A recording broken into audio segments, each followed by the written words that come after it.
আপনাদের এই সিলেট বিভাগে আব্দুল হামিদ রহমতুল্লাহি আলাইহি একজন লোক ছিলেন, যার নামে হামিদনগর নামক একটা এলাকায় আছে, হবিগঞ্জ বাহুবল এলাকায়।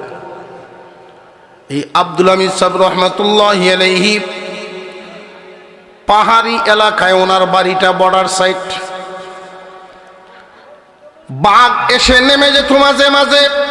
ওনার মুরিদ বা আত্মীয় স্বজন যদি ওনার বাড়িতে আসতো, তারা ভয়ে চিৎকার করতো বাঘ দেখলে। উনি একবার পাহাড়ে উঠছেন, কষ্ট করে এলান করেছেন যে তোমরা আমার ওই এলাকায় আসবা না। আল্লাহ যদি তোমাদের মানব কল্যাণে সৃষ্টি করে থাকেন, তাহলে মানুষকে কষ্ট দিও না। আর যদি মানুষকে তোমরা কষ্টই দাও, তোমাদের বিরুদ্ধে আল্লাহর কাছে আমি নালিশ দিব। বহুদিন গেল, বাঘ আর আসে না। হঠাৎ একদিন এক মুরিদ তাহাজ্জুদের সময় চিৎকার করে দৌড়ায় উঠানের মধ্যে গিয়ে পড়ছে। হুজুর তাড়াতাড়ি বের হলেন, কি ব্যাপার? যে পুকুরের পাড় দিয়ে এক বাঘ হাঁটতেছে। তাহাজ্জুদের নামাজ পড়ে মুরিদান জিকিরের তাল যখন উঠে গেছে, মাঝে মাঝে এমন হালত তৈরি হইতো, গড়ের স্ক্রু বল্টু পর্যন্ত জিকিরের নাচ শুরু করত। মুহতারাম হাজিরিন, এটা এইভাবে বোঝানো সম্ভব না জিকিরে কেমনে সব লড়ে। আমরা তো জিহ্বাই লড়ে না। এমনও মানুষ আছে আল্লাহর নাম শুনলে শুধু কলব নড়ে না, সারাটা বডি কেঁপে ওঠে। আল্লাহর ভয়ে তার মধ্যে অবস্থা তৈরি হয় এমন, যার কলব যেমন তার হালত তো তেমন। জিকিরের আওয়াজ যখন শুরু হয়েছে, এই জিকিরে শামিল হওয়ার জন্য ওই সৃষ্টি বাঘ নেমে গেছে। হুজুর বেরিয়ে আসলেন, এসে বাঘের কানে ধরলেন, ধরে চর শুরু করছেন বাঘকে। তোরে না করছি, তোদেরকে ঘোষণা করে আসলাম, আমার মেহমানরা বড় কষ্ট পায়। মানুষ যদি মানুষ হয়, তাহলে বাঘও তার বাধ্য হয়। আপনাদের এই সিলেট বিভাগের বায়ামপুরি রহমতুল্লাহি আলাইহি, উনি সর্বপ্রথম যখন মাদ্রাসার কাজ শুরু করবেন, জায়গা লিজ নিলেন আরো দুইজন বড় বড় বিজ্ঞ আলেম। এই লিজ নেওয়া জায়গার মধ্যে গমের চাষ করলেন, গম বাইন করলেন। গম যখন হবে, এইগুলো বিক্রি করে মাদ্রাসার কাজ শুরু হবে। এলাকার মানুষ হুজুরদেরকে বোকা বলা শুরু করছে, হুজুর এখানে কত মানুষ আইলো গেল, সবাই কালি হাতে বিদায় হইল। কেউ কোনো ফসল এখানে ফলাইতে পারে না, কারণ পাহাড়ি গরু আইসা নামে, জঙ্গলি গরু আইসা সব ফসল খেয়ে ফেলে। হুজুর জবাব দিলেন, আমি ইখলাসের নিয়তে করেছি, আমার নিয়ত সহি। আল্লাহ যদি চান আমাকে দিয়ে খেদমত করাবেন, তাহলে ওই প্রাণীদেরকে আল্লাহ ফিরানোর ব্যবস্থা করবেন। আর যদি আল্লাহ ফিরান না, বুঝবো ওইটা আমার দ্বারায় হবে না। যখন গম বাইন করে ফেললেন, গাছ শুধু উঠা শুরু হয়েছে, যখন নাকি প্রাণীরা খাইতে পারে। সকালবেলার থেকেই দেখা যায় এই এরিয়ার দুই সাইডে দিয়ে ঘুরে দুই বাঘ। এবার বলেন, বাঘে কি ঘাস খাইব কোনোদিন? এই বাঘ যে ডিউটি শুরু করলো, বাঘ দেখলে গরু আসবে কোনোদিন? ছাগল হরিণ কোনোটাই সে নামবে? তারা ডিউটি করলো কতদিন? ওই গম পাকতে লাগছে যতদিন, গমও পাকছে, বাঘও ডিউটি শেষ করে বিদায় হয়ে গেছে। আল্লাহর গোলামি যখন বান্দায় করবে আল্লাহর সাহায্য আসবে। আমি আয়াতে কারিমা তিলাওয়াত করেছি আপনাদের সামনে। মহান মাওলাই করিম আসমান জমিনের মাঝামাঝি আমরা যা দেখি সব কিছু মানুষের কল্যাণে সৃষ্টি করেছেন। বিশাল বিশাল বাজারগুলো ভর্তি মালামাল। আমরা একটু খেয়াল করি তো এই মালামাল অন্য প্রাণীর জন্য তৈরি হয় না, মানুষের ব্যবহারের জন্যই। জীবনে শুনছেননি কেউ কোনোদিন কাপড়ের দোকানে গিয়ে বলছে যে আমার গরুর 2টা জামা বানাইতাম আইছি?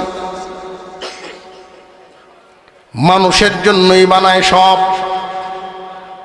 মুহতারাম হাজিরিন, এই দুনিয়ার নিজাম যে আল্লাহ সৃষ্টি করেছেন, মানুষের কতটা সুবিধা করে দিয়েছেন।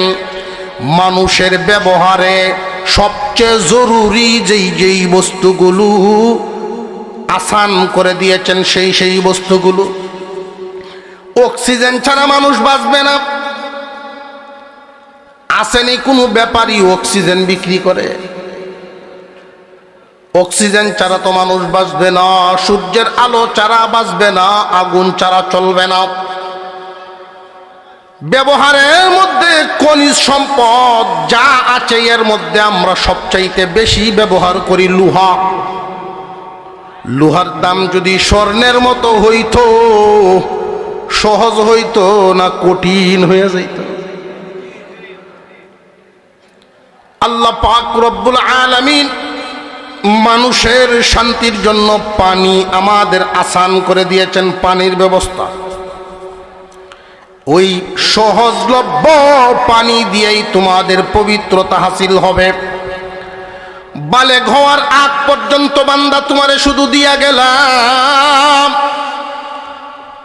সৃষ্টির সেরা সুন্দর করে তোমারে বানাইলাম, মর্যাদাও তোমারে বেশি দিলাম। দুনিয়াতে চলাফেরার জন্য এক জায়গা থেকে আরেক জায়গায় যাইবা, এক দেশ থেকে আরেক দেশে যাইবা। যানবাহনের ব্যবস্থাও অন্য প্রাণীর জন্য না, তোমাদের জন্যই দিলাম। জলে স্থলে আকাশ পথের যেই যানবাহন, এগুলো অন্য প্রাণীর না, মানুষের জন্য। আল্লাহ বলেন ওয়ালাকাদ কাররামনা বানি আদম ওয়া হামালনাহুম ফিল বাররি ওয়াল বাহর।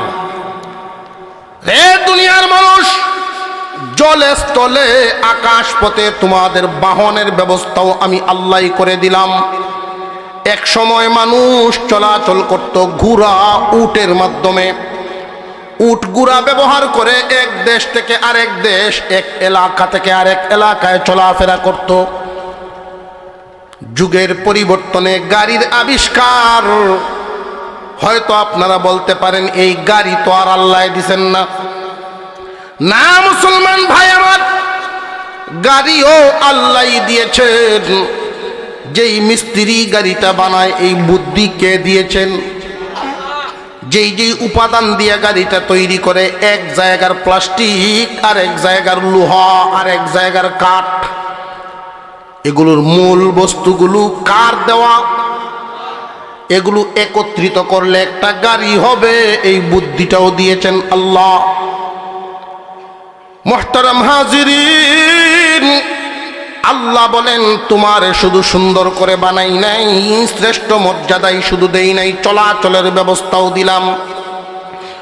ওয়ালাকাদ কাররামনা বানি আদম ওয়া হামালনাহুম ফিল বাররি ওয়াল বাহর ওয়া রাযাকনাহুম মিনাত তাইয়্যিবাত।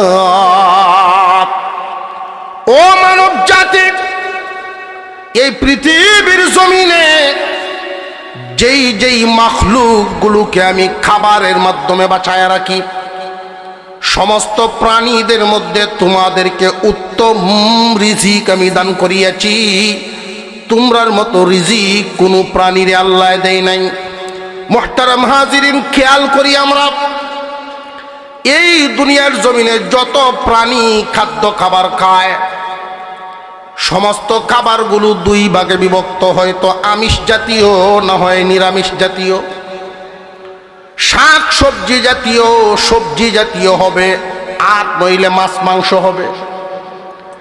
যেই যেই প্রাণীরা মাছ মাংস খায়, খেয়াল করে দেখবেন এই প্রাণীরা জীবনে কোনো দিন সবজি জাতীয় খাবার খাবে না। যেই প্রাণীরা সবজি জাতীয় খাবার খায়, ওরা আবার মাছ মাংস জীবনে খাবে না। এদের সৃষ্টির গঠনটাই আল্লাহ যে করেছেন, মাছ মাংস খায় যেই সমস্ত প্রাণীরা, এদের দাঁতগুলো দেখবেন চুকা চুকা দাঁড়ালো। শাক সবজি জাতীয় খাদ্য খায় যেই প্রাণীরা, এদের দাঁত সমান, গরুর দাঁত পাটিওয়ালা সমান, মহিষের দাঁত সমান, ঠিক না বেঠিক? কিন্তু মানুষের মুখটার মধ্যে তাকায়া দেখেন, নিজের আয়না দিয়ে দেখবেন দাঁড়ালু দাঁতও আছে, সমান দাঁতও আছে। এই জন্য আল্লাহ মানুষকে সবজি জাতীয় খাবারও খাওয়ান, মাছ মাংসও খাওয়ান। শুধুই মাছ মাংস সবজি তা না, অন্যান্য প্রাণীদের চাইতে উত্তম ভাবে পেঁয়াজ রসুন আদা মরিচ মশলা দিয়া সুস্বাদু বানায়া অন্য প্রাণীরা খাইতে পারে না। মানুষ রে, তোমারে যেইভাবে খাওয়ায়। সমস্ত রাজত্বের মালিক কে? জবান খুলে উঁচা আওয়াজে বলি কে? কুলিল্লাহুম্মা মালিকাল মুলকি তুতিল মুলকা মান তাশা ওয়া তানজিউল মুলকা মিম্মান তাশা ওয়া তুইজ্জু মান তাশা ওয়া তুযিল্লু মান তাশা বিয়াদিকাল খায়র ইন্নাকা আলা কুল্লি শাইইন কাদির। আল্লাহ বলেন, ও দোস্ত আমার, আপনি জানায় দেন সমস্ত রাজত্বের মালিক আল্লাহ। এই আয়াত নাজিল হওয়ার একটা শানে নজুল আছে। এই আয়াত আল্লাহ কেন নাজিল করলেন? সমস্ত রাজত্বের মালিক যে আল্লাহ, এটা মক্কার কাফেররাও জানে, এরপরেও আল্লাহর সাথে শরীক করে। আসমান জমিনের মালিক যে আল্লাহ, এটা মদিনার মানুষরাও জানত। তাহলে ওই সময় এই আয়াত আল্লাহ কেন নাজিল করলেন? কোন কথার জবাবে মহান আল্লাহ কোন ঘটনার পরিপ্রেক্ষিতে এই আয়াতে কারিমা নাজিল করেছিলেন? ও দোস্ত, আপনি জানায়া দেন রাজত্বের মালিক আল্লাহ। আল্লাহ যাকে যখন চান দান করেন, আল্লাহ যখন চান চিনায়া নেন। আল্লাহ যাকে চান ইজ্জত দেন, যাকে চান জিল্লতি দেন। সমস্ত ক্ষমতার মালিক আল্লাহ। এই কথাটা বুঝতে যদি তোমাদের কষ্ট হয়, তাহলে খেয়াল করো আমি আল্লাহর ক্ষমতা। তুলিজুল লাইলা ফিন নাহারি ওয়া তুলিজুন নাহারা ফিল লাইল। দিনের ভিতরে রাতকে আল্লাহ ঢুকান, রাতের ভিতরে কখনো দিনকে ঢুকান। দিন লম্বা, রাত ছোট হয়ে যায়, রাত লম্বা হয়, দিন ছোট হয়ে যায়। এই ক্ষমতা কি জমিনের কোনো মানুষের হাতে আসেনি? যত বড় বিজ্ঞানী আবিষ্কার করুক না কেন, রাত দিনের নিয়ন্ত্রণ কেউ নিতে পারবে না। মানুষের হাতে যদি এই ক্ষমতা থাকতো, উপায় আছে। কামলা যেদিন লয়, এদিন 18 ঘন্টা দিন বানাইল। আমরা যেই হালত। মুহতারাম হাজিরিন, মহান মাওলাই করিম বুঝায় দিলেন সমস্ত রাজত্বের মালিককে। এই আয়াতে কারিমা নাজিল হয়েছিল আমার আপনার পয়গম্বরের উপরে মদিনায়। হুজুর সাল্লাল্লাহু আলাইহি ওয়াসাল্লাম হিজরত করে যখন মদিনায় গিয়েছিলেন, সাহাবীদের অবস্থা আপনারা ইতিহাস জানেন। মক্কার মানুষ যারা আনসার ছিলেন তারা কতটুকু সহযোগিতার হাত বাড়িয়েছিল। ইসলাম এখন তো আমরা তৈরি পেয়েছি, ঈমানের জন্য কোনো কুরবানি লাগে না, ইসলাম রক্ষায় কোনো কুরবানি দিতে হয় না। আমার তো যতটুকু ধারণা বিশ্বাস, এখানে এমন কেউ নাই যে ঈমান আনতে গিয়ে নির্যাতনের শিকার হয়েছে। মুমিন মুসলমানের ঘরে জন্ম নিয়েছি, সহজেই ঈমানদার হয়ে গেছি। নবীজি হিজরত করে যখন মদিনায় গেলেন, মক্কার কাফেররা ওইখানেও পর্যন্ত নবীজিকে শান্তিতে থাকতে দিবেন না। মুহাম্মাদের অনুসারীদের উপরে নির্যাতন নিপীড়ন চালাতেই হবে, এই হলো তাদের কাজ, সিদ্ধান্ত। আল্লাহ পাক রব্বুল আলামিনের আদেশে সর্বপ্রথম হয় বদরের যুদ্ধ।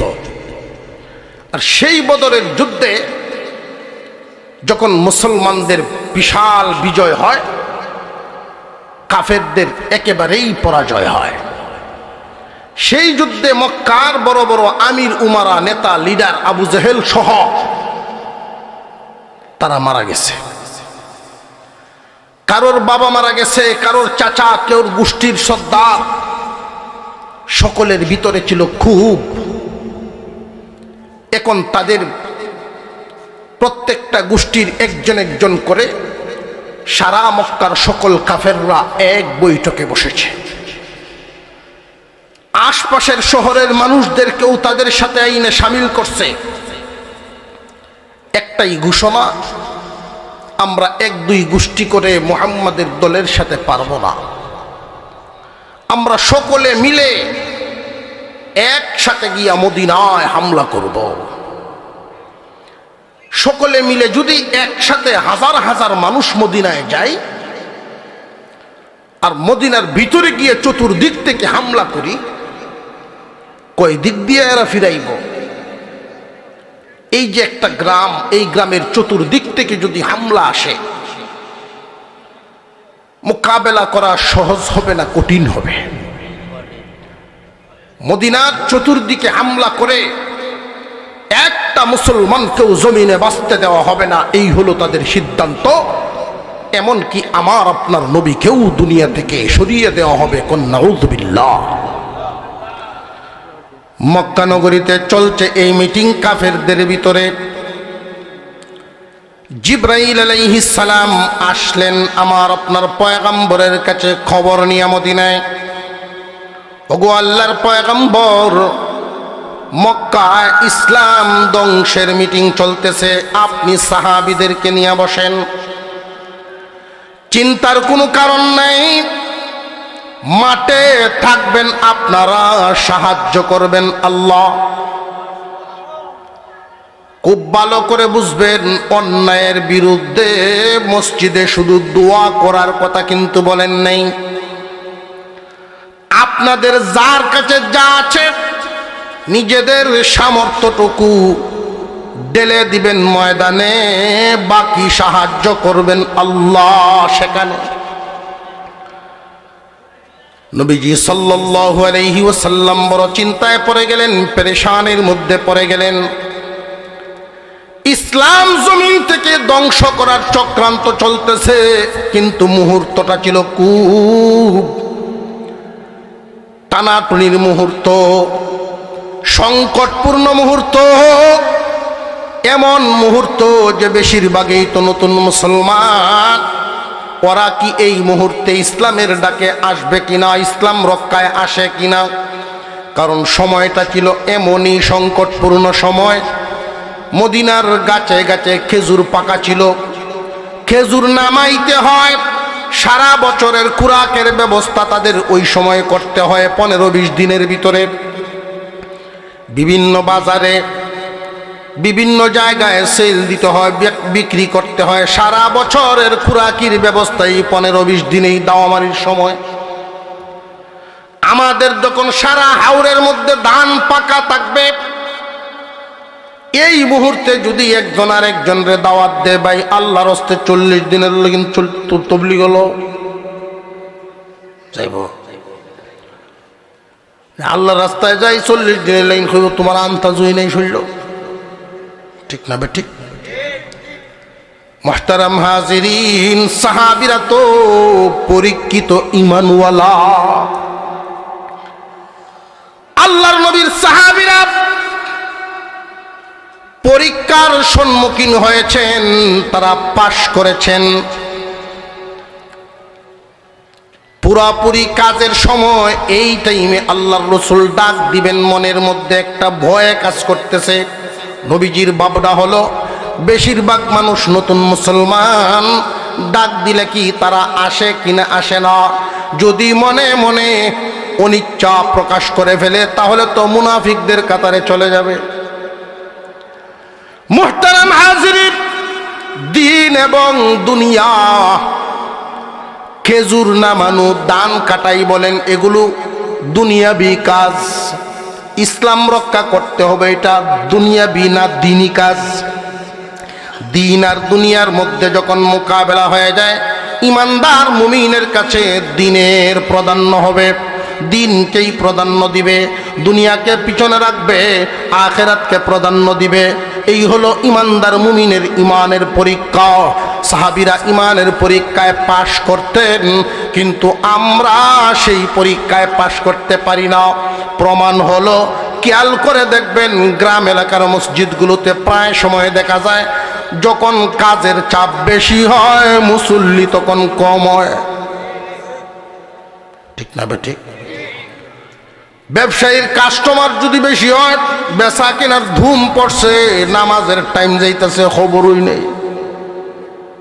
নামাজ হারা জীবন ভরতে পারবো, কাস্টমার কই ভাইব, এই হলো চিন্তা।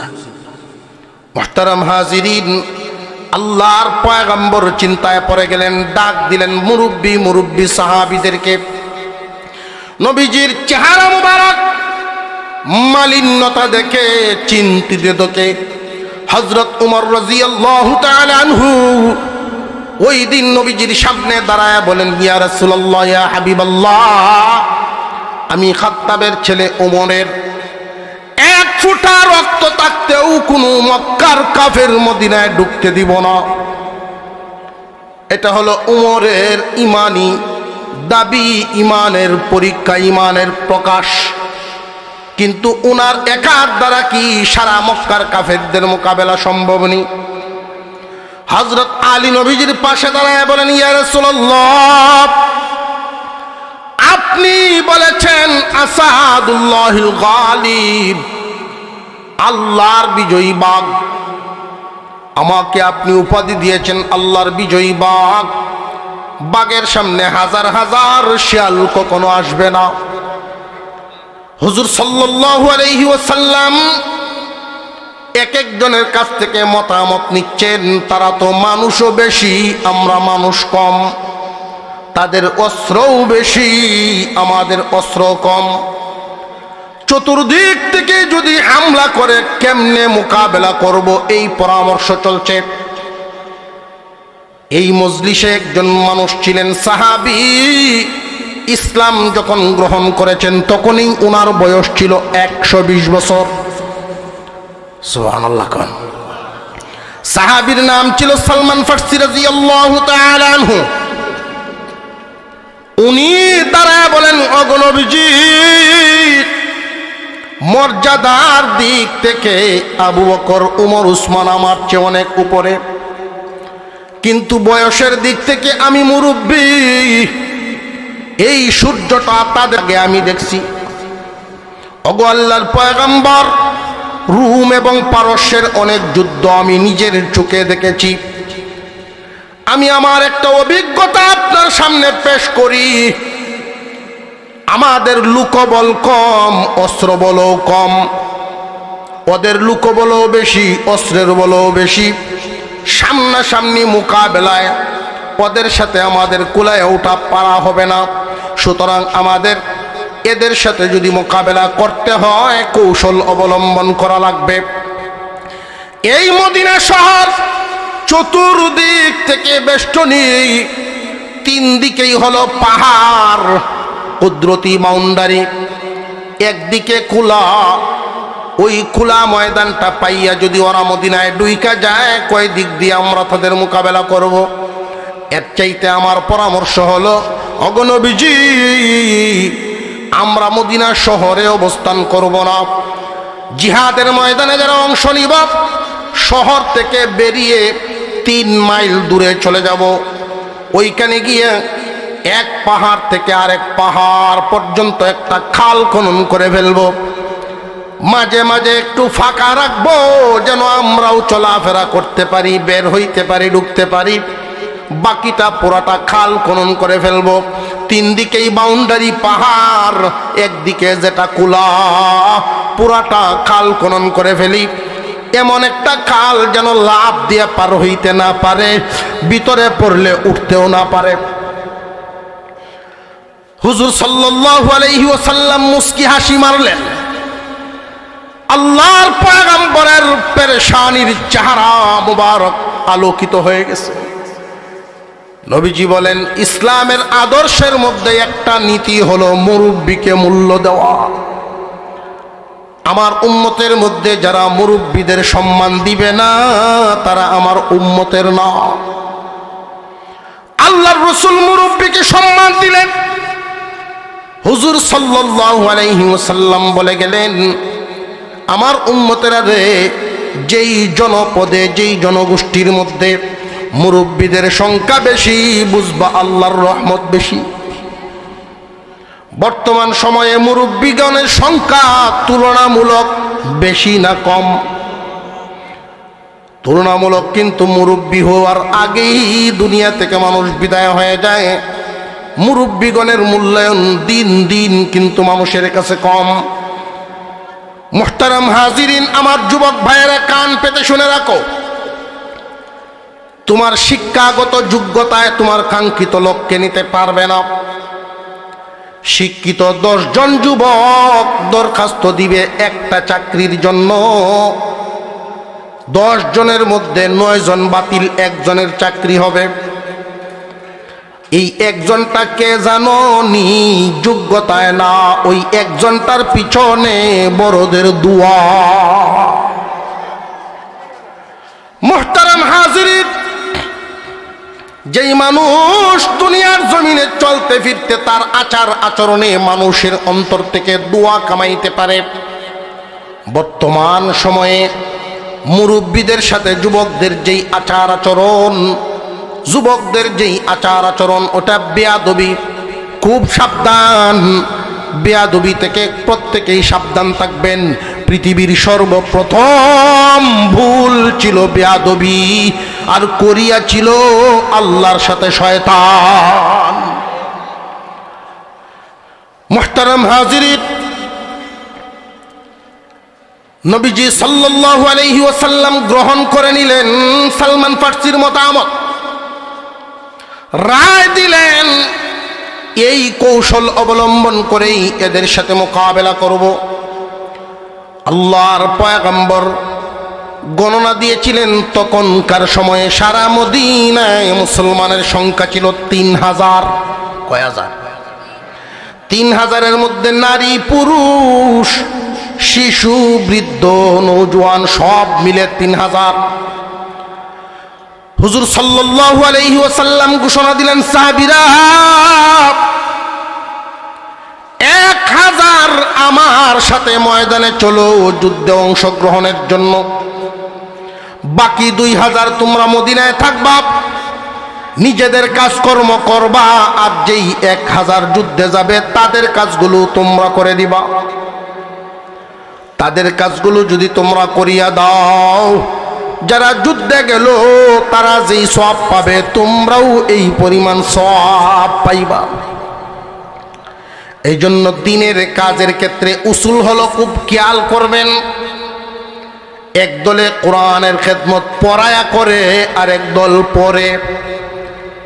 একদলে পড়ে আর একদলে পড়ায়, আর একটা দল মাঝখানে আছে, পড়া এবং পড়ানোর ব্যবস্থা করিয়া যায়। ঠিক না বেঠিক? আজকের এই মাহফিল আপনারা বসেছেন, আলেম ওলামারা ওয়াজ শোনাচ্ছেন, কোরআন হাদিস শোনাচ্ছেন, আপনারা শুনছেন, আমরা শোনাচ্ছি, কিন্তু এর মাঝখানে যে একদল এই ব্যবস্থাটুকু যারা করেছেন তাদের অনেক কষ্ট নিয়েছেন কাদের উপরে উঠাইয়া, নিজেদের সংসারের কাজকর্ম বাদ দিয়া এই ফিকির তাদের মাথায়, ঘাম জড়ানো পয়সা, নিজেদের হালাল পয়সাটা এখানে দিয়া, সময় শ্রম অর্থ সব দিয়া যেই ব্যবস্থা করিয়াছেন, অংশগ্রহণকারী তিন দল, শুনলো যারা, শুনাইলো যারা, ব্যবস্থা করলো যারা, আল্লাহর পয়গম্বর বলেন তিন দল কিয়ামতের দিন সমান বদলা পেয়ে যাবে। আল্লাহ রব্বুল আলামিন এইভাবেই দিনের কাজ জমিনে টিকায়া রাখছেন। এক দলে পড়বে আর এক দলে পড়াইবে, আর এক দল পড়ানোর ব্যবস্থা করবে। মুহতারাম হাজিরিন, নবীজি ঘোষণা দিলেন 2000 মদিনায় থাকবে, 1000 আমার সাথে যাবে। এখানে যারা আছেন মুরব্বীগণ তারা বুঝবেন এই কথাটা। আমাদের এই দেশ কৃষি নির্ভর। এমন একটা সময় ছিল 8-10 বছর আগের যেই ইতিহাস, যেই চিত্র, যেই গৃহস্থের জমিনটা আগে কাটা হতো ধানক্ষেত, তার বাড়িতে গ্রামের অন্য 10 জন বস্তা নিয়ে হাজির হইত। এমন দিন গেছে না গেছে না? আমার কথা বুঝতেছেন আপনারা? গ্রামের কোনো মানুষের যদি জমিন কাটতো, আগে ধানক্ষেত কাটা হইছে, গ্রামের সবার আগে ধানক্ষেত যে ব্যক্তি কাটছে তার বাড়িতে 10 জনে বস্তা লইয়া গিয়ে হাজির হইছে যে আমারে আদমন দান দেও, 1 সপ্তাহ ভরে তোমারে দিয়া দিতেছি। এর দ্বারা কি প্রমাণ হয়? তার গড়ের কুড়া কি টানাটুনি। মদিনার মানুষগুলোর হালত এবার বুঝেন। কৃষি নির্ভর, এই কৃষি নির্ভর মানুষগুলোর যদি এমন হয়, ফসল যখন পাকে গৃহস্থের ঘর তখন ফাঁকা থাকে।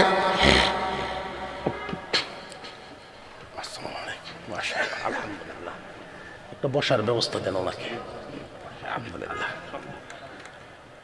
গৃহস্থের ঘর ফাঁকা থাকে কখন?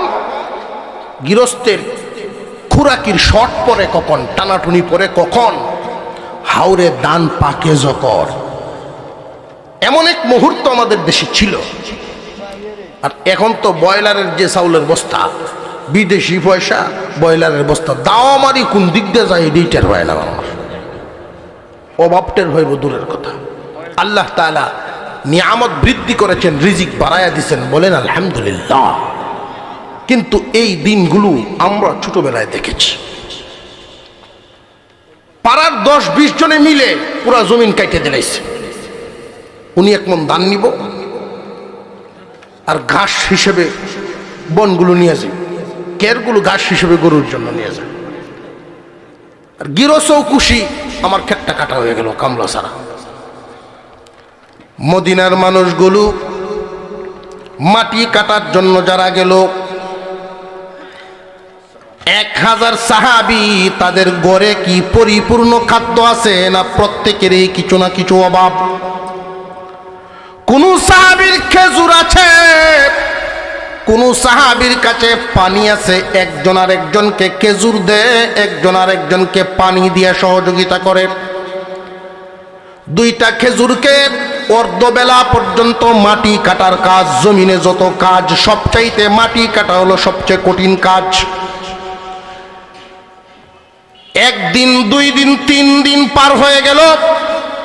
নবীজির সামনে যখন একজন সাহাবী আল্লাহর রাসূলের সামনে এসে বলে, ওগো নবীজি, আমার কোমর সোজা করতে পারছি না। আল্লাহর রাসূলের সামনে তার হালত দেখাইলো তৎকালীন রেওয়াজ অনুযায়ী।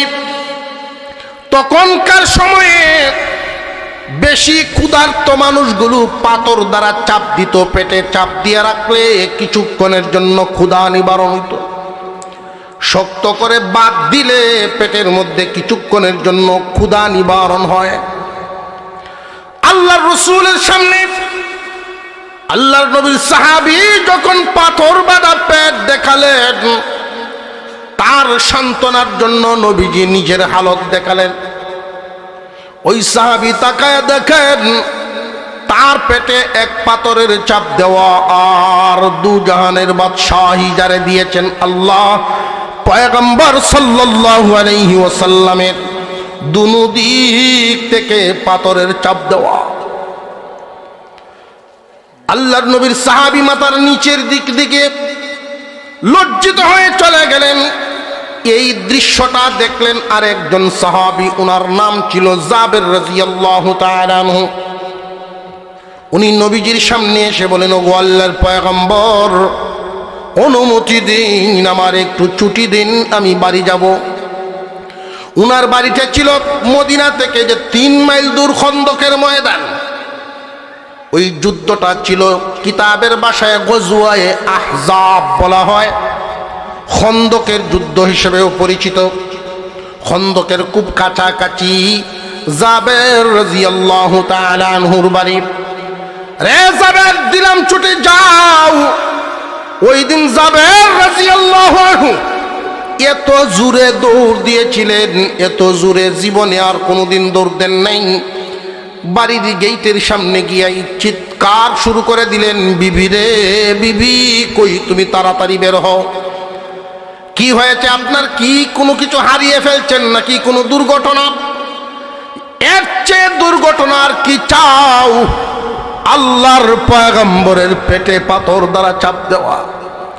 জলদি তালাশ করো আমার ঘরে কোনো খাবার আছে কিনা, আটা আছে কিনা, তুমি তালাশ করো। দিনদার বিবি পেরেশান হয়ে খোঁজা শুরু করলেন। কয়েকটা পাতিল তালাশ করে করে কিছু আটা একত্রিত করলেন, অনুমান 3 কেজির মতো হয়ে যাবে। এই পরিমাণ আটা একত্রিত দেখে হযরত জাবের রাদিয়াল্লাহু তাআলা আনহু খুব খুশি হয়ে গেলেন। একটা আটার খিচুড়িও যদি বানায়া দিতে পারি এই মুহূর্তে, এই অভাবের সময়ের মধ্যে, সংকটপূর্ণ মুহূর্তের মধ্যে আল্লাহর পয়গম্বরের পেট মুবারকের পাথরগুলো তো খোলা যাবে। হযরত জাবের মনে মনে খুব খুশি হচ্ছেন। বিবির সাথে বলেন, আটার একটা খিচুড়ি বানায়া হলেও আল্লাহর পয়গম্বরকে পাথর খোলার ব্যবস্থাটা করে দেই রে বিবি।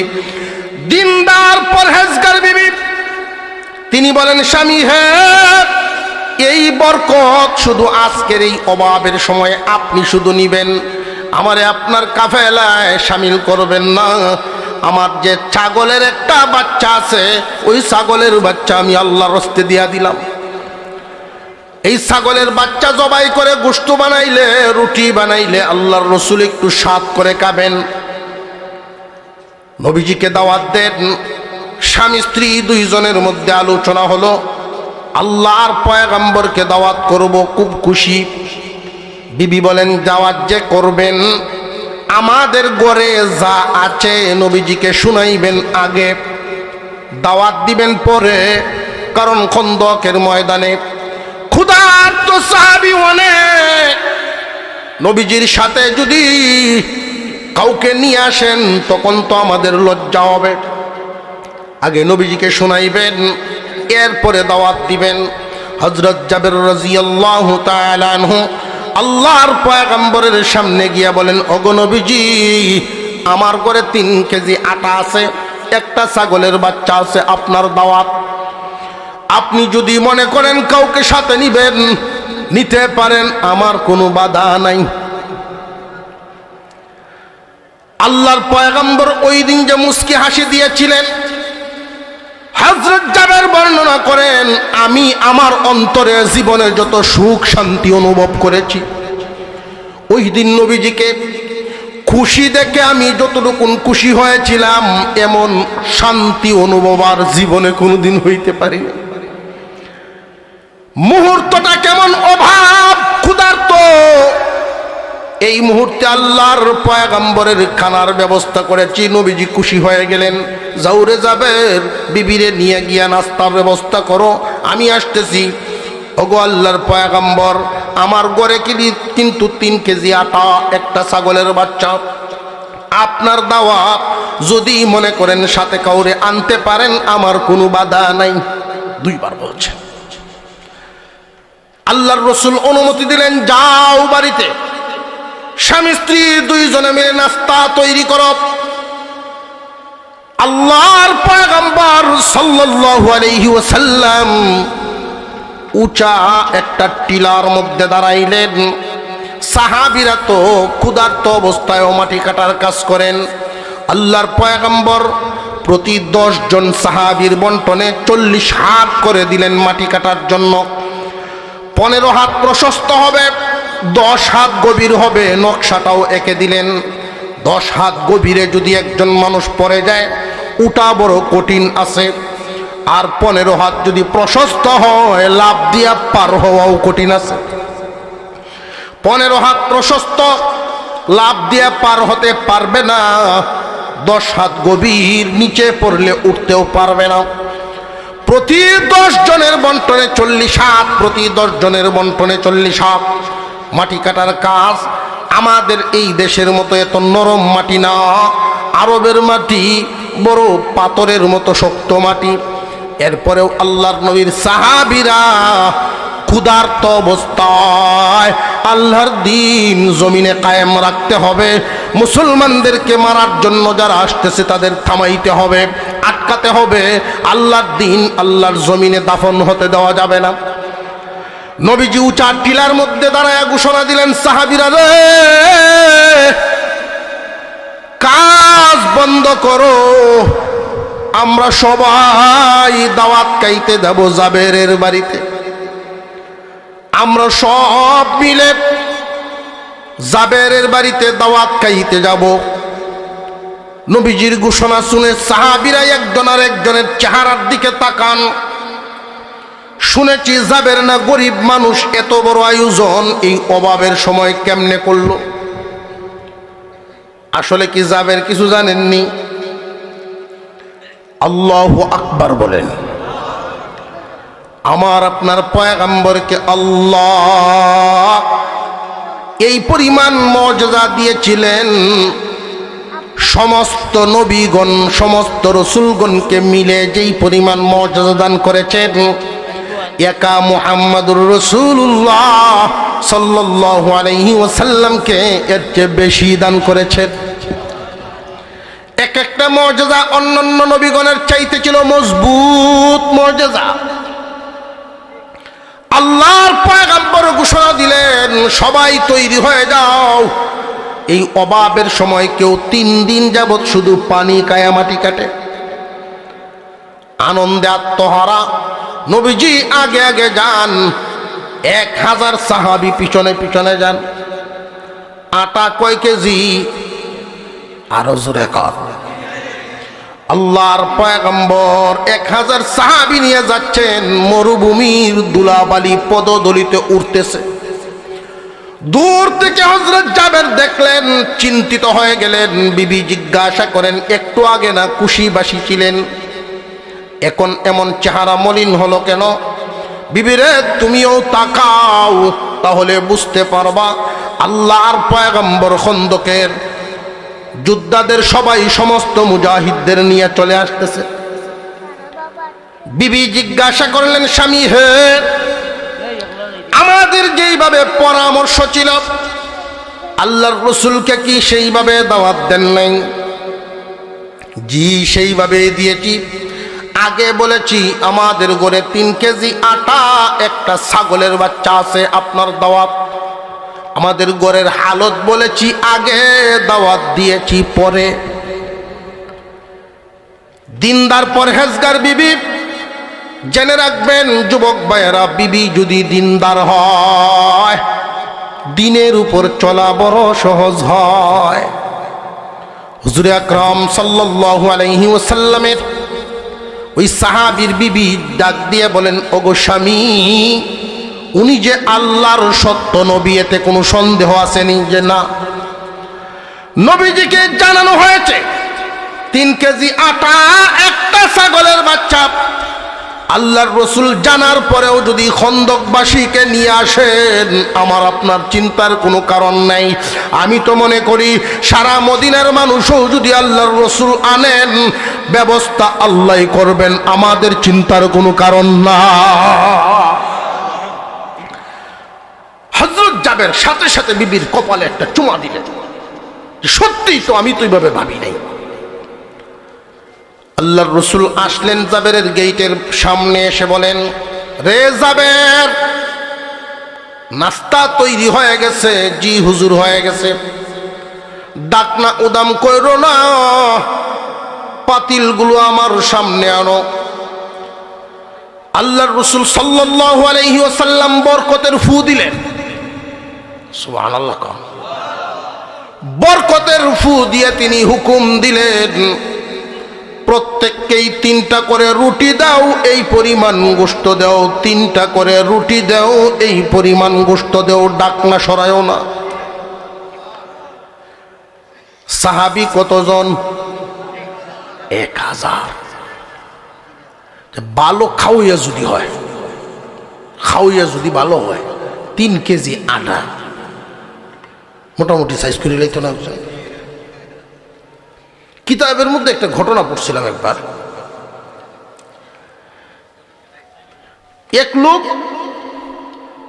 খুব ভদ্র লোক, ওনার প্রতিদিনের সকালের রুটিন হইল ফজরের নামাজ পড়ে রাস্তা, বাড়ির সামনে দিয়ে রাস্তা আছে, এটাতে হাঁটাহাঁটি করে, যারই পায়, চীনা হোক অচেনা হোক, একজন লোক সাথে নিয়ে নাস্তা করে, মেহমানদারি করে। তো একদিন ফজরের নামাজ পড়ে হাঁটতেছে শাকের পরে, তো দেখা যায় খুব স্পিডে এক লোক যাওয়া শুরু করছে রাস্তাতে। তো আটকাইছে, ভাই দাঁড়ান, আমার সাথে নাস্তা করে যাবে। কয় না, আমার তারা আছে, অন্য কাউকে নিয়ে না, আমার ছেড়ে দেন। কয় না, যে যাইতে চায় না তারই নেওয়ান লাগে। জোর করে নিয়ে বসাইছে, বাংলা ঘরও বসাইছে। বাংলা ঘরই তো কোন আলাদা ঘর যেটা। উনি গেলেন বড় করে, 10টা রুটি আনছেন, জগ গ্লাস আনছেন, 5টা করে এক একজনে খাইব। তো 5টাতে নাস্তা হয় না। 10 রুটি থইয়া উনি গেছে ডাইল আনতে। ডাইল নিয়ে আয়া দেখে 10 রুটি বেটা খাই লইছে। কয় আমি তো রুটি ধুয়ে গেলাম। কয় আপনি আইতে একটু দেরি হইতেছে, তো আমি 10টা খাই লইছি। কব অসুবিধা নেই, আরো রুটি আছে। ডাইল তো গিয়ে আরো 10টা রুটি আছে, আইনে দেখে ডাইল নাই। তো ডাইল আনলে রুটি থাকে না, রুটি আনলে ডাইল থাকে না। চায়ের গুড়ান দিছে, 4-10-এ 40টা রুটি খাইলো। রুটি ডাইল আর একখান হইল না, মালিক বইতে পারলো না।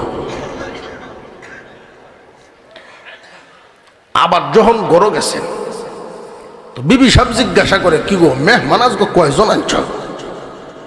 আর কইও না, কয়জন না, একজন। আমাদের ঘরের সকলের জন্য যা বানাইছিলাম সব তো দিলাম।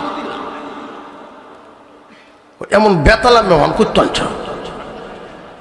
আমি তো আগে চিনতাম পারছি না। গিয়া মাপ চাও। তো উনি গেলেন বাংলা, যে ভাই আমাদের সকলের জন্য যা বানানো হয়েছে মোটামুটি দেওয়া হয়েছে, তো আপনি বিশ্রাম করেন, দুপুরও খাই হয়ে যাবেন না, এখন আর নাই। আমি আগেই না করছিলাম আপনারে, যে না করছেন ঠিক আছে, আমি তো আর চিনতাম পারছি না আপনার। আচ্ছা অসুবিধা নাই, দায় দাবি রাখেন না। ঠিক আছে আপনি যান কই? যে আমি যাইতেছি বর্ডার এলাকায়, একজন কবিরাজ আছে বালা, তার হাতের ওষুধ খাইলে পেট পরিষ্কার হয়, রুচি বাড়ে। এখন এই বাড়িওয়ালায় ওনারা হাত ধরে চেকে, যে ভাই শুনেন, আমার একটা দাবি আপনার উপরে, যে আপনার রুচি বাড়াইয়া আমার এই হতে দেওয়ার জীবনে না যায়।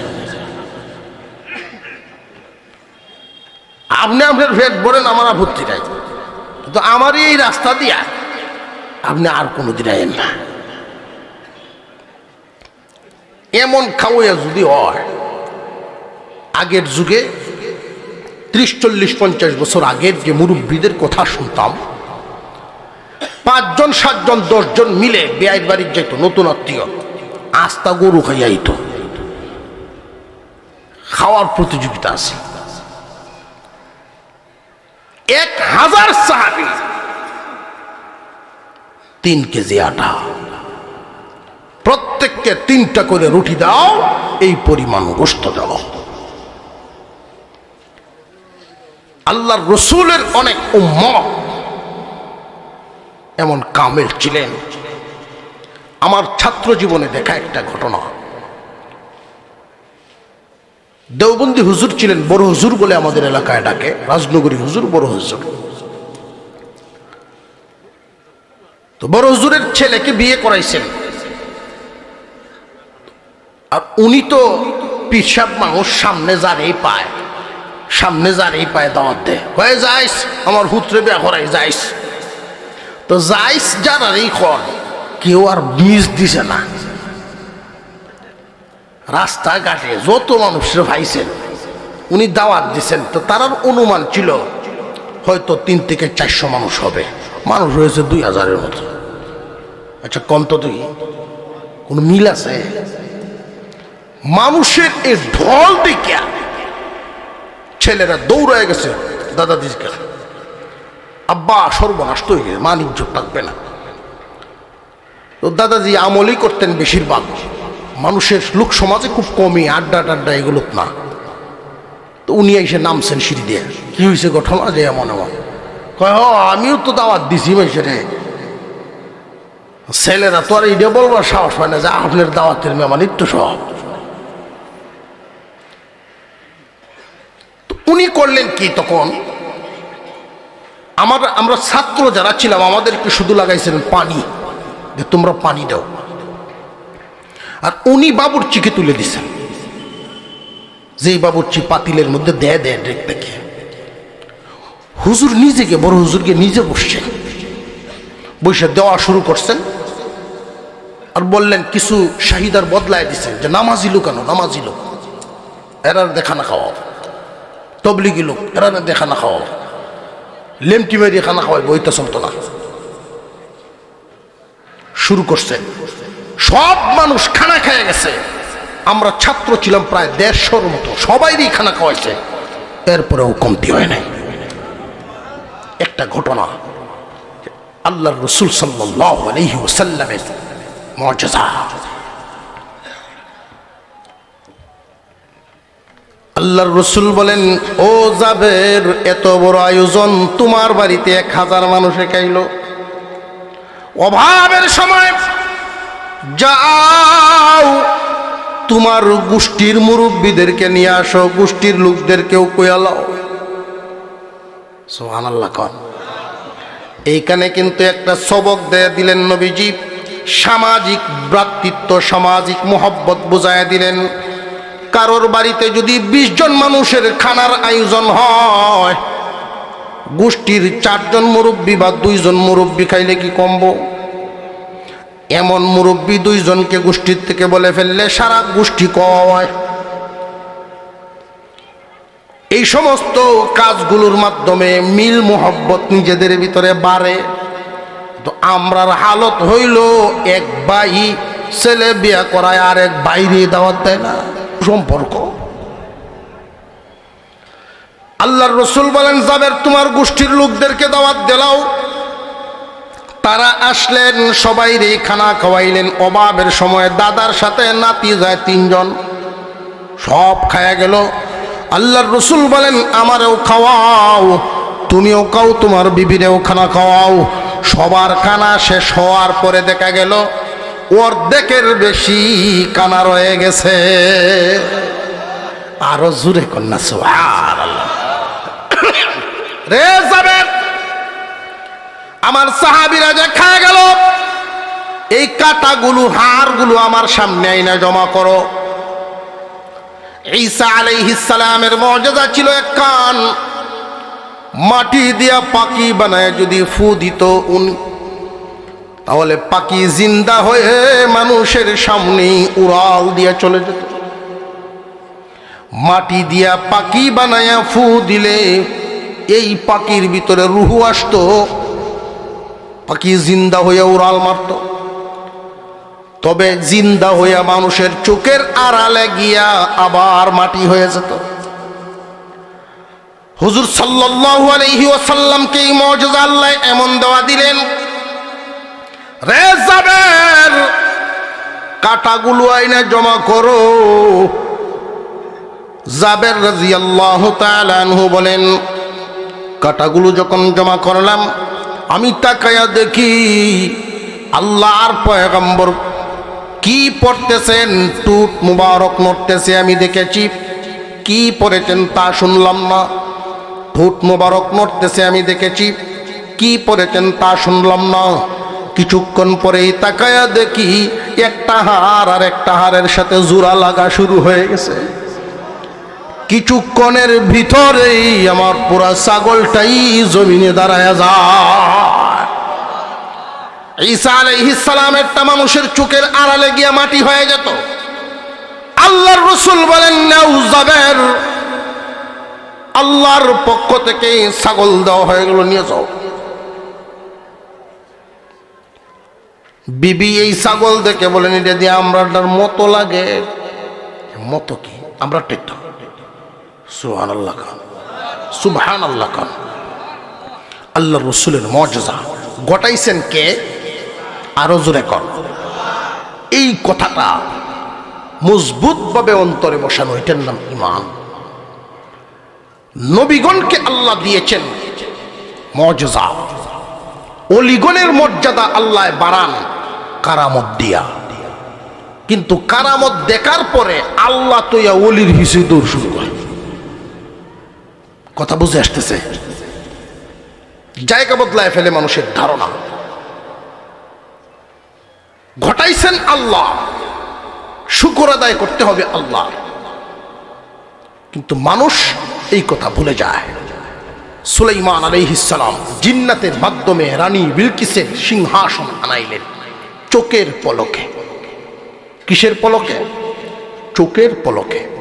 এটা কি মানুষের দ্বারা সম্ভব? সিংহাসন দেখে উনি আল্লাহর শুকরিয়া আদায় করেছিলেন। আমরা তো প্রথমে জিনরে ধন্যবাদ দিলাম বা ওই মানুষকে ধন্যবাদ দিলাম, কিন্তু উনি কাকে দিলেন? আল্লাহকে। যে আল্লাহর সাহায্য ছাড়া কিছুই হতে পারে না। সব ফিরে আবার মাটি কাটাত গেলেন। প্রতি 10 জনে বন্টনে 40 হাত, মনে আসেনি? এই খাল খনন করার পরামর্শ দিয়েছিলেন কে? সালমান ফার্সি। সালমান ফার্সি রাদিয়াল্লাহু তাআলা আনহু যেই 10 জনের গ্রুপের মধ্যে ছিলেন, তাদের যেই 40 হাত, এই 40 হাতের মধ্যে, তাদের 40 হাতের মধ্যে এমন এক পাথর পাওয়া গেল যেই পাথর সরানো যায় না, ভাঙাও যায় না। নবীজির কাছে খবর নিয়ে আসা হলো। আল্লাহর পয়গম্বর সাল্লাল্লাহু আলাইহি ওয়াসাল্লাম নিজে গেলেন, কোদাল হাতে নিলেন। সাহাবীরা পারলেন না, নবীজি কেমনে পারবেন? হ্যাঁ, নবীজির গায়ে দুনিয়ার 4000 যুবকের শক্তি আল্লাহ দান করেছেন। উনি যখন উল্টা পিঠ দিয়ে, কুদারের উল্টা পিঠ দিয়ে আঘাত করলেন পাথরের উপরে, লোহা আর পাথর একসাথে জোর ঘর্ষণের কারণে, জোর টক্করের কারণে আগুন জ্বলে উঠেছে। এই আগুনের মাঝখানে আল্লাহ পাক রব্বুল আলামিন আমার আপনার নবীকে এক সুসংবাদ দিলেন। এই জন্য পয়গম্বর একটা টুকরা করে চিৎকার দিয়ে বলেছিলেন আলহামদুলিল্লাহ। আবার আরেকটা টুকরা করলেন, আবার বললেন আলহামদুলিল্লাহ। আবার আরেকটা টুকরা করলেন, আবার বলেছিলেন আলহামদুলিল্লাহ। সাহাবীরা জিজ্ঞাসা করেন, ওগো নবীজি, 3 বার আলহামদুলিল্লাহ বলে কি বোঝানো হয়েছে? আল্লাহর পয়গম্বর বলেন, রে সালমান, এই পাথর তোমার বন্টনে তোমার সামনেই কেন পড়লো? আল্লাহ বুঝাইয়া দিলেন, সালমান ফার্সি রে, তোমার কৌশলের দ্বারায় শুধু যুদ্ধের বিজয় আসবে না, আমার সাহায্য লাগবে। এই পাথরের মতো একটা পাথর তোমার সামনে পড়ার কারণেই তো তোমরা হতভম্ব হয়ে গেলা। আমার সাহায্য ছাড়া শুধু কৌশল, শুধু বুদ্ধির দ্বারায় তোমাদের জিত হবে না। আর তিনবার আলহামদুলিল্লাহ আমি এই কারণেই বললাম, তিনটা টুকরার বেলায় তিনবার আগুন দেখতে পেলাম। প্রথমবার আগুনের মধ্যে আমি দেখতে পেয়েছি রোম সাম্রাজ্যের সেই লাল দালানগুলো। দ্বিতীয়বার আগুনের মধ্যে দেখতে পেলাম পারস্যের সিংহাসন। তৃতীয়বার ইয়ামেনের রাজধানী। জিবরাইল আলাইহিস সালাম আমার কানে পৌঁছায় দিয়েছেন, ওগো নবীজি, আপনার সাহাবীদের এই কুরবানি আল্লাহর দরবারে এমন ভাবে কবুল হয়েছে, সেই দিন বেশি দূরে না, এই তিনও পরাশক্তি মুসলমানদের পদতলে অচিরেই আল্লাহ এনে দিবেন। রোম বলেন, পারস্য বলেন, ইয়ামেন বলেন, তখনকার সময়ে তিনটা ছিল। ইয়ামেন ধনী, রোম পারস্য শক্তিশালী ধনী। সব মুসলমানদের পায়ের তলে এনে দিবেন কে?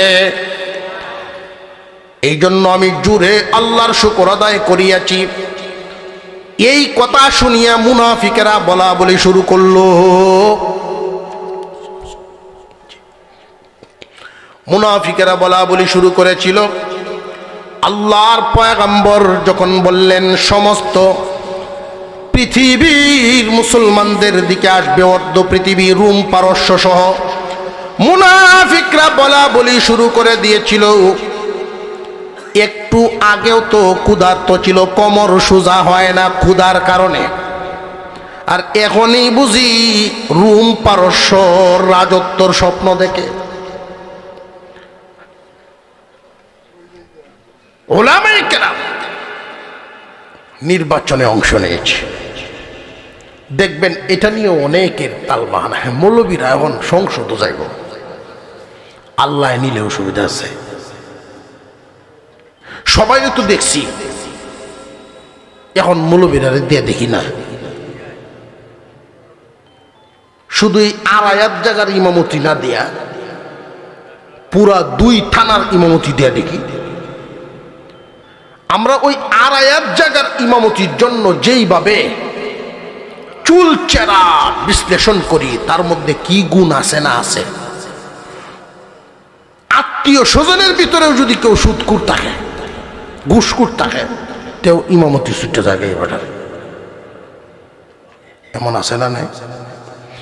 আত্মীয়র ভিতরে যদি কেউ বেপরদা থাকে, ইমাম সাহেবের ইমামতি শেষ। এই সামান্য 2 জায়গার ইমামতির যদি এই সাবধানতা হয়, পুরা সমাজ, পুরা দেশের ইমামতি যাকে দিব, তার নিজের চরিত্রটা দেখার দরকার আছে না নাই? মুহতারাম হাজিরিন, যখন এই মুনাফিকেরা বলা শুরু করলো মুহাম্মদ তার সাহাবীরা রোম পারস্য দখল করব, মুসলমানদের ভাইয়ের তলে আইব, ফেডের কিদায় জানবাছে না একটু আগে, আর ওহনি রোম পারস্যের স্বপ্ন দেখে, তখনই আল্লাহ এই আয়াত কানা নাজিল করেন। কুলিল্লাহুম্মা মালিকাল মুলকি তুতিল মুলকা মান তাশা ওয়া তানজিউল মুলকা মিম্মান তাশা। ও দোস্ত আমার, জানা দেন রাজত্বের মালিক আল্লাহ। আল্লাহ যাকে চান, যতটুকুন চান, যত দিনের জন্য চান, তারে দান করে। আল্লাহ যারে দান করেন সে পায়, যার কাছ থেকে ইচ্ছা আল্লাহ চিনায় নেন, ধরে রাখার ক্ষমতা কারোর নাই। দৃশ্য আছে না নাই? এমন এক কথা দেখবেন মুখ দিয়ে বের করে দিছে, এক কথায় দেশ উল্টে যায়। ইজ্জতের মালিক আল্লাহ, জিল্লতের মালিক মহান মৌলাই করিম। আজকের মাহফিলকে কবুল করেন, বলুন আমিন। বিশেষ করে আমরা যার অপেক্ষায় অপেক্ষিত, হযরতুল আল্লামা হযরত মাওলানা মিরাজুল হক মাজহারি সাহেব সারা দেশের মানুষই চাহিদা, দেশের মানুষের কাছে চাহিদা, কয় দিকে যাবেন? আমরা সকলেই উচ্চ সুরে আলহামদুলিল্লাহ বলি, হুজুর এসে পৌঁছে গেছেন, বলেন আলহামদুলিল্লাহ। হুজুর এখনই আসবেন, আপনাদের সামনে আলোচনা পেশ করবেন। প্রায় জায়গাতেই আমরা দুই ভাইয়ের মতো দেখা যাচ্ছে, আরও শুধু একসাথেই লাগে। উনিও আমাকে ছোট ভাইয়ের মতো স্নেহ করেন, আমিও সেই জায়গায় ওনাকে আল্লাহর হস্তে মহব্বত করি, ওনাদের দোয়া কামনা করি। বিশেষ করে আজকে আপনাদের এখানে যার মাধ্যমে আমার আশা, আপনারা তো জানেন ফখরু খান, উনি অনেক দিন আগেই বিদেশে থেকে আমাকে ফোন দিয়েছেন যে হুজুর একটা দাওয়াত, অথচ আমি আমার জেহানে নাই এই এলাকা কখন আসছি বা কেমনে রাস্তাঘাট। তার কথার দ্বারাই আলহামদুলিল্লাহ ইনশাআল্লাহ। তো হুজুর খরচ পাঠাই, আল্লাহ খরচ পরে বেশায় দিন যে আমারটা তো আমার কোন লাগবো, নইলে খুব ব্যাকল হুজুর। মাশাআল্লাহ মাশাআল্লাহ, ফখরু খান সাহেব আরো অনেক প্রবাসীর দোয়ার দরকার, আলহামদুলিল্লাহ মাশাআল্লাহ। আমার বড় ভাই আছেন, উনি হাত তুলে দোয়া করবেন। আল্লাহুম্মা সাল্লি আলা সাইয়্যিদিনা মাওলানা মুহাম্মদ, হুজুরকে নিয়ে আসেন। আল্লাহুম্মা সাল্লি আলা সাইয়্যিদিনা মাওলানা মুহাম্মদ ওয়া আলা আলিহি ওয়া আসহাবিহি ওয়া সাল্লাম। আমরা একটু মুনাজাত করি, আমার ভাই বিদেশে আসেন, আমরা একটু সামনের দিকে আসি, একটা পরিবেশ করি। আমি না হয় এতক্ষণ আমরা চিৎকার ফাৎকার করলাম, বয়ান করলাম, কিন্তু হুজুর আসছেন, উনি কিন্তু একজন পীর সাহেব, এটা অনেকেই জানে না, খেলাফত প্রাপ্ত। আমরা সামনের দিকে